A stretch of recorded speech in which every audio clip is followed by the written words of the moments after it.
आचार्या जिन शासनोन्नति करा, पूजा उपाध्याय का। श्री सिद्धांत सुपाठ का मुनिवरा, रत्नत्रयाराधका।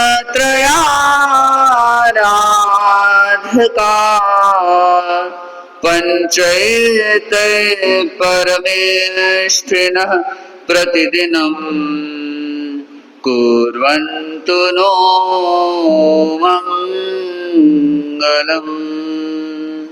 कुर्वन्तु नो मंगलम्।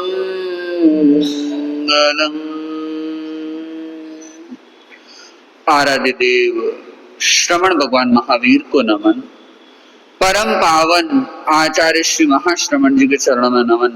विराजित मनुष्य के चरण वंदना। उपस्थित श्रद्धालु श्रावक श्राविकों, व्यक्ति अनेक माध्यमों से ज्ञान का अर्जन करना चाहता है और उस ज्ञान अर्जन के पीछे एक भाव होता है कि मुझे कोई ऐसा सूत्र हाथ लग जाए कि मैं कुछ नया कर लूं।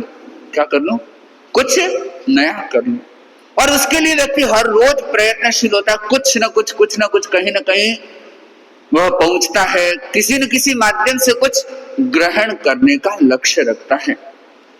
और यह आश्चर्य की बात है कि ज्ञान प्रदाता का प्राप्त होना अपने आप में कठिन है। कभी कोई ज्ञान अर्जन की भावना भी रखे, कोई अच्छे मार्गदर्शन की भी भावना रखे, लेकिन अच्छा मार्गदर्शन, अच्छा ज्ञान प्रदान करने वाला व्यक्ति मिल पाना कठिन होता है। क्योंकि व्यक्ति सांसारिक व्यवहारिक स्तर पर उसी तरह का या उसी प्रकार का ज्ञान या मार्गदर्शन देता है जिससे कि उसे कोई तकलीफ न हो।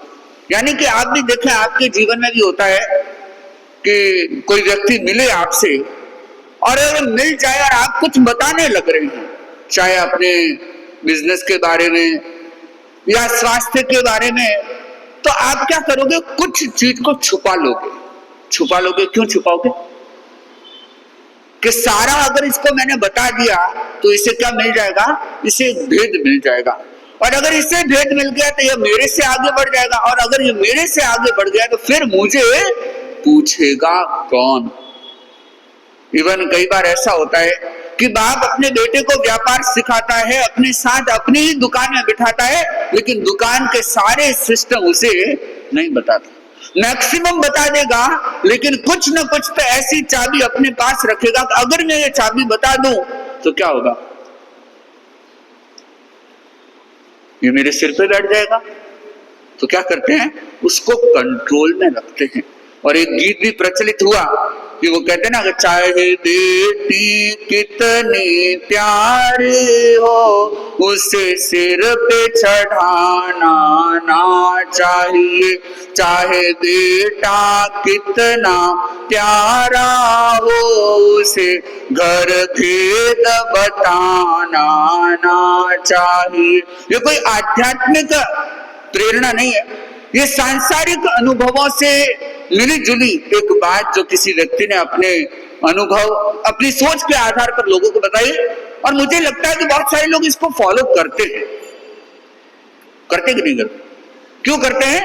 क्योंकि मेरे पास कुछ रहना चाहिए। और कुछ लोग तो ऐसे भी होते हैं कि अगर उन्हें पता लग भी जाए कि यह रास्ता गलत है, यह कार्य गलत है, यह चीज गलत, यह प्रयोग गलत है, लेकिन फिर भी बताएंगे नहीं। क्यों? क्योंकि उनके मन में एक दूसरा चिंतन यह रहता है कि अरे मुझे तो किसी ने बताया ही नहीं था, तो मैं किसी को क्यों बताऊं? भोगने दो, मैंने भी भोगा, ये भी भोगेंगे। मैंने ठोकरें खाई, ये भी खाएंगे। मैं फंसा, ये भी फंसेंगे। फंसने तो पहले मुझे कोई बताने वाला होना चाहिए था। एक बार क्या हुआ, एक आदमी अपनी पत्नी के साथ किसी बगीचे में घूमने के लिए गया और उनकी वैवाहिक जिंदगी, उनकी जो मैरिज लाइफ जो कह सकते हैं, उसमें कुछ तू मैं हुआ करती थी। उसमें वे प्रसन्न नहीं थे, सुखी नहीं थे। वो एक ऐसे भार को जी रहे थे, ऐसी तकलीफ में एक दूसरे को ढो रहे थे कि बस जैसे तैसे दिन निकल रहे थे। लेकिन उस दिन शायद मॉर्निंग वॉक पे वे चले गए होंगे बगीचे में और एक बेंच पे बैठ गए, और बैठने के साथ पीछे की बेंच पे भी एक नया जोड़ा यानी कि जिनके भी शादी हुई नहीं, वे आके बैठे थे और बस वे तैयारी कर रहे थे एक दूसरे से क्या लेने की, स्वीकृति लेने की, हाँ शादी करेंगे ना। इतने में उसकी पत्नी ने बोला कि इनको थोड़ा समझा दो, अपन तो भुगत भोगी है ना, अपन तो कौन है, भुगत भोगी है, कुछ इशारा कर दो इनको कि ये समझ जाए और ये मामला क्या हो जाए, यही रफा दफा हो जाए। कई लोग होते हैं वो कहते हैं ना, कई लोग आग में घी डालते हैं, कई लोग ऐसे होते हैं कि बनता काम बिगाड़ते हैं, और कई लोग ऐसे होते हैं कि जो बिगड़ते काम को भी बचाने का काम करते हैं। एक बार क्या हुआ, एक लड़का और लड़की, युवक युवती कहें, वे घूम रहे थे शायद वही अपने आगे वैवाहिक जीवन की कुछ तैयारियों के सोच में वे लोग घूम रहे थे। इतने में क्या हुआ, वो एक छोटा बच्चा और उसने आग लगा दी। उसने उस भाई को बोल दिया कि भैया कल वाली अच्छी थी, और वो भाग गया। दूसरे दिन से क्या हुआ कि उस बगीचे में वो लड़का उस बच्चे को खोजे, वो बच्चा कहां है, क्यों, तो उसने क्या लगा दी, आग लगा दी कि कल वाली अच्छी थी। अरे कल वाली अच्छी थी, इसका मतलब क्या हुआ, यानी कि कुछ लोग होते। अब वह मुल्ला की पत्नी बोल रही, किसको, मुल्ला को बोल रही है कि तुम इसे सूचना दे दो, कुछ इशारा कर दो, अरे कहीं ये भी पता लग जाए ना किसी के हम बैठे हैं तो ये बात करना बंद कर देगा, और बात करना बंद कर देंगे तो रिश्ता ही नहीं बनेगा, और रिश्ता नहीं बनेगा तो गलतियां होगी नहीं। तो वह मुल्ला बोला मैं क्यों इशारा करूं, क्या बोला, मैं क्यों इशारा करूं, क्यों, उसकी पत्नी ने बोला क्यों, अरे अपन भुगत भोगी, अपने इतनी समस्याएं भोग रहे हैं, यही अपने समाज के कोई लोग हैं, और अगर इन्हें उस समस्या से, उस नुक्स से बचाना है तो सूचना तो देनी होगी। वो बोला कि नहीं मैं तो बिल्कुल नहीं दूंगा, क्यों, क्योंकि मुझे जब किसी ने नहीं बचाया तो मैं किसी को क्यों बचाऊं। तो क्या होता है कि व्यक्ति के पास कुछ रहस्य सूत्र होते हैं, कुछ अनुभव होते हैं, लेकिन उन अनुभवों को व्यक्ति क्या नहीं करता है, बांटता नहीं है, और उसके परिणाम स्वरूप क्या हो जाता है कि ज्ञान रश्मियां बाधित हो जाती है, या ज्ञान की वह परंपरा जो आगे चलनी चाहिए, बढ़नी चाहिए, वह आगे बढ़ नहीं पाती। और ये सारा का सारा परिवेश, या यह सारा का सारा जो क्रियाकलाप है, ये व्यवहार जगत में होता है। किसमें होता है, व्यवहारिकता में, परिवार में, समाज में इस तरह के कार्य होते हैं। जब हम अध्यात्म के क्षेत्र को देखते हैं, और अगर कोई व्यक्ति ज्ञान का पिपासु है, ज्ञान का अर्जन करना चाहता है, तो ये तो स्पष्ट है कि गुरु का प्राप्त होना, ज्ञान प्रदाता का मिलना दुर्लभ है, लेकिन ज्ञान प्रदाता मिल जाए तो वह कोई फिर लुकाव छिपाव नहीं करता। कहा जाता है कि तीर्थंकर प्रवचन देते हैं, और तीर्थंकर अपने प्रवचनों में क्या करते हैं, कोई भी बात को ऐसा नहीं है कि अमुक आदमी तो अच्छी सेवा करता है, इसको ज्यादा बता दो, अमुक मेरा चेला है उसको अच्छा बता दो, अमुक तो साधु बन गए इसको अच्छा बता दो, नहीं, वह सर्व जन हिताय और सर्व जन सुखाय एक जैसी वाणी में अपना प्रवचन करते हैं, और वे लोक कल्याण के लिए समग्र जीव जगत के मार्गदर्शन का उनका लक्ष्य रहता है। तो आज हम चर्चा कर रहे हैं कि आगम हमें क्या देते हैं। आगम हमें मार्गदर्शन देते हैं। क्या देते हैं, मार्गदर्शन, जिसे आज की भाषा में हम क्या बोल सकते हैं, गाइडेंस। कहा जाता है कि गाइडेंस उस व्यक्ति के द्वारा दिया जाता है कि जो अनुभव प्राप्त है, अनुभव ज्येष्ठ है, या फिर ऐसा कहें कि जो हमसे सीनियर है। सीनियर बोले तो दो शब्द आते हैं, एक होता है ओल्डर और एक होता है एल्डर। और मुझे लगता है कि गाइडेंस देने के लिए ये दोनों चीजें आवश्यक हो सकती है, एक तो उम्र में बड़ा होना और एक अनुभव से बड़ा होना। और जिसे हम एक शब्द में कहें तो परिपक्व व्यक्ति ही क्या कर सकता है, गाइडेंस दे सकता है। और तीर्थंकरों की वह वाणी उनकी परिपक्वता को बताती है कि वे अपने अनुभव लोगों से बांटते, खुले हाथों बांटते हैं, किसी भी प्रकार का भेदभाव किए बिना वे अपने उस अमृत वाणी की अमृत वर्षा से लोगों को कल्याण के मार्ग पर आगे बढ़ाते हैं। तो धर्म शास्त्र कहे, आगम कहे, तीर्थंकरों की वाणी कहे, वो क्या करती है? हमारा मार्गदर्शन करती है। और जो उन्होंने अनुभव किया, क्या किया? जो उन्होंने अनुभव किया, वे बातें, वे सिद्धांत या जीवन के वे अनुभव हमसे क्या किया करते हैं? साझा किया करते हैं। और आप देखिए अनुभवों की जो गहराई है वो कितनी विशेष होती है। हमने एक कहानी अनेक बार सुनी शालिभद्र की, है ना? और उस कहानी में मुझे लगता है कि अनेक संदेश छिपे हुए हैं। एक बात जो आपको पता होनी चाहिए कि जितने जैन समुदाय हैं, जितने जैन श्रावक श्राविकाएं जो प्राय प्रवचनों में उपस्थित हुआ करते हैं, शालिभद्र की कहानी तो उन्होंने सुनी होगी। अच्छा, उस शालिभद्र की कहानी से हमने निकाला क्या? क्या निकाला? हाँ, ये तो पुस्तकों में लिखा है। आपने क्या निकाला? अगर आपने ये निकाल लिया होता कि मेरे नाथ कोई होने नहीं चाहिए, मैं स्वयं का नाथ बनना चाहता हूं, तो उधर नहीं इधर होते आप। पुस्तकों में हमने देखा है, और निश्चित रूप से पुस्तकों में बहुत कुछ पढ़ने, सुनने, देखने को मिल जाता है। मुझे लगता है कि हमारे श्रावक परिवारों में, क्या कह रहा हूं, जो भी समुदाय होंगे, जैन समुदायों में जितने संप्रदाय हैं, आप देखिए उन्होंने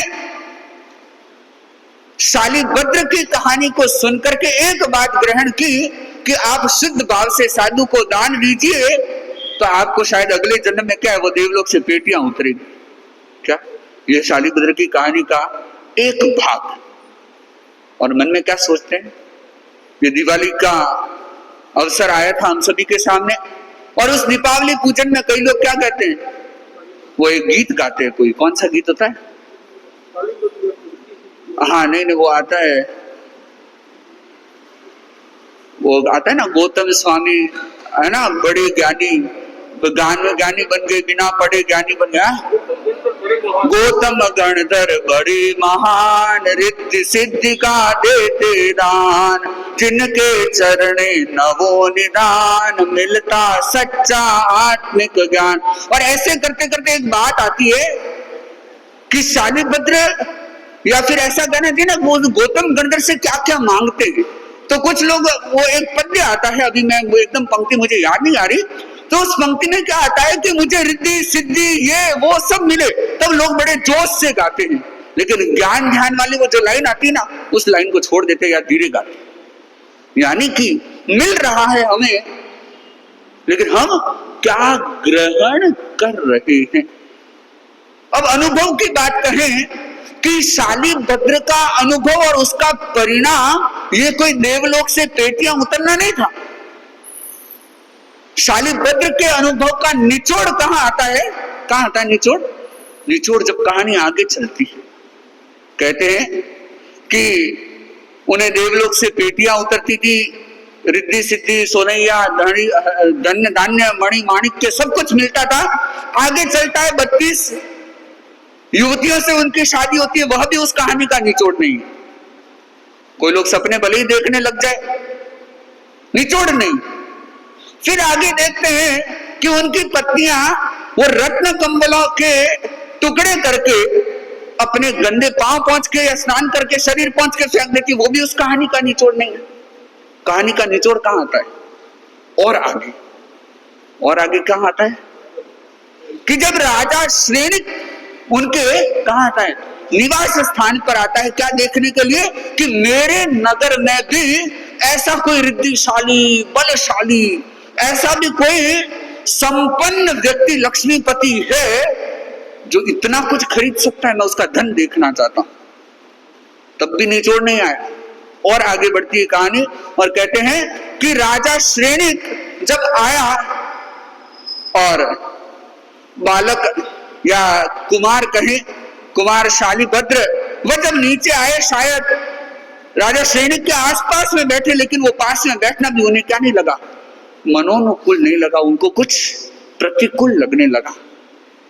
तब भी निचोड़ नहीं आया। कहते हैं कि ये हमारे नाथ है। और एक चिंतन की धारा चली कि नाथ क्या होता है, इस आत्मा का कोई मालिक? अरे मैं तो सोचता हूं कि मेरे इस शरीर का भी कोई दूसरा मालिक ना बने, और मैं तो सोचता हूं कि मेरे पास धन है, कोई आ भी गया तो उसे खरीद लो, और मेरा नाथ कैसे हो सकता है? और वहां कहते हैं कि उस सारे अनुभव का निचोड़ आता है, और वो क्या करते हैं, स्वयं का नाथ, स्वयं का मालिक बनने का एक संकल्प कर लेते हैं कि मुझे खुद का मालिक बनना है। और ये अनुभव का क्या है, निचोड़ है। और ये निचोड़ भी हमें दिया गया, लेकिन हमने क्या लिया? जैसा कि मैंने बताया ना कि आगम हमें क्या देते हैं, मार्गदर्शन देते। तो आगमों में अनेक प्रकार की इस ढंग की कहानियां, इस ढंग के प्रसंग, जीवन चरित्रों का वर्णन है कि जहां एक अच्छा निचोड़ आता है। इतना कुछ सुनने के बाद भी क्या करते लोग, क्या करते? अभी दीपावली का समय गया है ना, और लोगों ने घर में वो किया भी होगा, क्या पूजन भी किया होगा। उस फोटो पे 2 शब्द लिखे हुए रहते हैं, क्या रहते हैं, शुभ और लाभ। आप क्या चाहते हो? नहीं स्वीकार कर सकते, क्या चाहते हैं, लाभ। शुभ तो ठीक है, पड़ा रहने तो क्या फर्क पड़ता है, और मान के चलना कि लाभ हो भी गया ना और शुभ नहीं हुआ ना, तब तक पूर्णता हो नहीं सकती। और लाभ है वो आपका शुभ करवा नहीं सकता। और जिस दिन आपका शुभ हो गया तो समझ लेना कि लाभ की इच्छाएं आपकी क्या हो जाएगी, खत्म हो जाएगी। लेकिन आदमी बड़ा गजब विचित्र है। विचित्र इसलिए कि उसके मन में दिन और रात 2 ही शब्द चला करते हैं, लाभ और लोभ। लोभ लाभ के ओर अट्रैक्ट करता है, लाभ जैसे होता है फिर नया लोभ और जाग जाता है। आगम वाणी, प्रभु की वाणी, गुरु की वाणी हमें निरंतर मार्गदर्शन करती है कि इतनी जीवन कहानियां, इतनी जीवनियां, आजकल कई लोग शौक रखते हैं कि अगर जीवन में आगे बढ़ना है तो ऑटोबायोग्राफीज पढ़िए, बायोग्राफीज पढ़िए कि लोगों ने क्या किया, how they attain the success, how they achieve the excellence. ऐसी चीजें हमारे मन में आती है तो हम क्या करते हैं, उन चीजों को पढ़ते हैं और कहां निचोड़ निकालते हैं। तो अरे भाई, आगम वाणी, प्रभु की वाणी में भी जो सूत्र हमें मिले उसमें निचोड़ क्या निकाला। हम तो क्या निचोड़ निकालते हैं कि अरे भाई उसने तो क्या किया, ऐसे किया तो इतना पैसा मिल गया, वो चंदन माला ने भगवान को दान दिया, सोने या बरसे। भाई अपने घर पे सोने या कब बरसेंगे? अरे भाई सोने या बरसे नहीं बरसे, आप सोचो कि चंदन माला जिसने इतनी विपरीत परिस्थिति में भी अपनी आस्था को क्या नहीं किया, कमजोर नहीं किया, उस निचोड़ को हमने नहीं लिया। हमने क्या निचोड़ निकाला, अरे हाँ सुनैया। और कई लोग आते हैं पूछने को, महाराज उन सुनैया का क्या हुआ? तो भाई क्या तेरे अकाउंट में ट्रांसफर करवाना है? सोच कहां अटकी हुई है।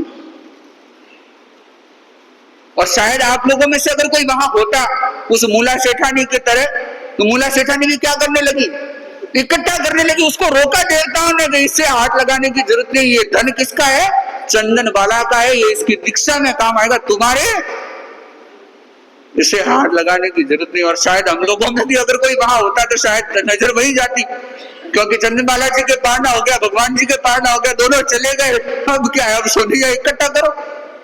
हम ऐसे निचोड़ पे अटक जाते, हम गलत निचोड़ निकाल लेते। जबकि आगम वाणी हमें क्या करती है, मार्गदर्शन करती है कि इस तरह से इस मार्ग पर आगे बढ़ते हो तो तुम्हें यह प्राप्त हो सकता है। और तुम लक्ष्य रखो उस परम और पवित्र अवस्था को प्राप्त करने का या उस एसेंस को पाने का। और आज हमारे जीवन में भी हमें कुछ समझने की आवश्यकता है। कहते हैं कि सूत्र होता है, सूचना होती है, मार्गदर्शन क्या करता है, हमारे भीतर अंतर्द्वंद्व जगा देता है। अभी जो मैंने चर्चा की, अगर उस ढंग से किसी कहानी को अगर पढ़ने सोचने का प्रयत्न करोगे तो आपका अंतर मन क्या हो जाएगा, आंदोलित हो जाएगा। नहीं तो क्या होता है, अभी तक हम कहानियां पढ़ते हैं तो क्या होता है, अंतर्मन आंदोलित नहीं होता, क्या होता है, प्रसन्न हो जाता है, या फिर क्या हो जाता है, बोलते ना कि वो मैं तो शौक रह गया, है ना, कि ऐसा भी हो सकता है क्या। लेकिन अंतर्द्वंद नहीं जागा कि मैं क्या कर रहा हूं, हम उसके साथ अपने आप को रिफ्लेक्ट नहीं करते, कनेक्ट नहीं करते। और अगर कनेक्ट करने लगे तो अद्भुत परिवर्तन घटित हो सकता है। आज के परिवेश में मैं एक बात कहना चाहता हूं कि जो हमारे लिए चिंतनीय है और बहुत ही आवश्यक है। कई लोग क्या किया करते हैं कि ये आगम शास्त्र है, ये साधुओं के लिए है। आगमों का या व्रतों का, अणुव्रतों, महाव्रतों का पालन करना ये उन पुरानी सोच रखने वाले लोगों के लिए है। लेकिन इतिहास साक्षी है, आज दिन तक, क्या आज दिन तक जिन व्यक्तियों ने भौतिक शिक्षा कहें या चाहे भौतिक वैभव जो हम धन संपत्ति कहें, उसमें जिन्होंने टॉप लेवल टच कर लिया, उसके बाद उन्होंने अपना नेक्स्ट स्टेप कौन सा उठाया पता है आपको? वो साधना का स्टेप उठाया। क्यों? क्योंकि उन्हें पता लग गया कि जो मैंने अभी तक अटेन किया वो सक्सेस नहीं है, जो अभी तक मैंने प्राप्त किया वो प्राप्त करने योग्य नहीं है। तीर्थंकरों की कहानियां हमारे सामने, के तीर्थंकर स्वयं राजपुत्र होते हुए भी क्या होते हैं? दीक्षित हो जाते हैं। शांति, कुंथु और ये तीनों कौन होते हैं? चक्रवर्ती होते हैं, उसके बाद भी दीक्षित हो जाते हैं। और ज्ञान के क्षेत्र में हम देखें कि गणधर गौतम आदि प्रकांड पंडित, और कहते हैं कि उन 11 पंडितों की टक्कर का उस समय कोई पंडित दूसरा मौजूद नहीं था। इस भरत क्षेत्र समग्र आर्यावर्त में कोई व्यक्ति ऐसा उनसे लोहा ले सके ऐसा नहीं था। लेकिन वह व्यक्ति भी क्या बन गया? क्या बन गया? वे थे कौन? पंडित थे, ब्राह्मण थे, और क्या बन गए? प्रभु महावीर के अनन्य उपासक बन गए, अंतेवासी शिष्य बन गए। और उनके जीवन भर के लिए उनके होकर के, उनके समर्पण, उनकी आज्ञा और निर्देश का पालन करने के लिए तत्पर बनकर के रह गए। और आज अपन लोग क्या कर रहे हैं? अपन लोग यानी आपके परिचितों में, अपने घर परिवारों में कई लोग क्या करते हैं? उस आगमवाणी को छोड़ करके किसी ऐसे पंडित की शरण में जा रहे हैं जिसकी खुद की एक छोटी सी पेटी, उसे खुद के अपने भविष्य का पता नहीं, लेकिन आप अपना भविष्य वहां बताने देखने जा रहे हैं। क्या है? एक तरफ जिनके जीवन में रंग राग भोग आदि की कोई सीमा नहीं, ऐसे व्यक्ति हैं, और आप क्या सोचते हो कि वे आपके अपने जीवन की समस्याओं के समाधान आपको दे देंगे? कैसे हो सकता है? हम चिंतन करें कि आगम वाणी का जो एक महत्वपूर्ण उपहार जो भगवान महावीर के द्वारा दिया गया, तीर्थंकरों के द्वारा दिया गया, और गुरु परंपरा, साधु परंपरा के माध्यम से जिसे आज भी आगे बढ़ाया जा रहा है, हमें उसका गौरव होना चाहिए और मन में एक खुशी होनी चाहिए कि आगम मुझे मार्गदर्शन करेंगे और उस मार्गदर्शन से क्या करूंगा?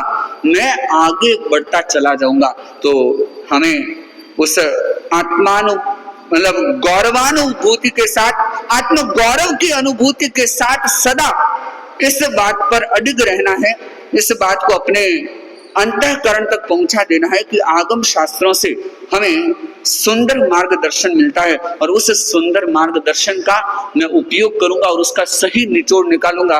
वापस याद कराता हूं मैं कि शालिभद्र को देवलोक से पेटियां उतरी, वह उसका निचोड़ नहीं, निचोड़ है कि उन्होंने अपने अंतःकरण को उस वैराग्य भावना से जोड़ा, और उस ढंग के अनेक प्रसंगों से हम ऐसे ही निचोड़ को ग्रहण करके जो आगमों के माध्यम से हमें मार्गदर्शन मिला है, उस मार्गदर्शन का हम सभी सदुपयोग करते रहें। मेरी भावनाओं के साथ मेरा विनम्र निवेदन मुनिश्री से अपने मंगल उद्बोधन के लिए।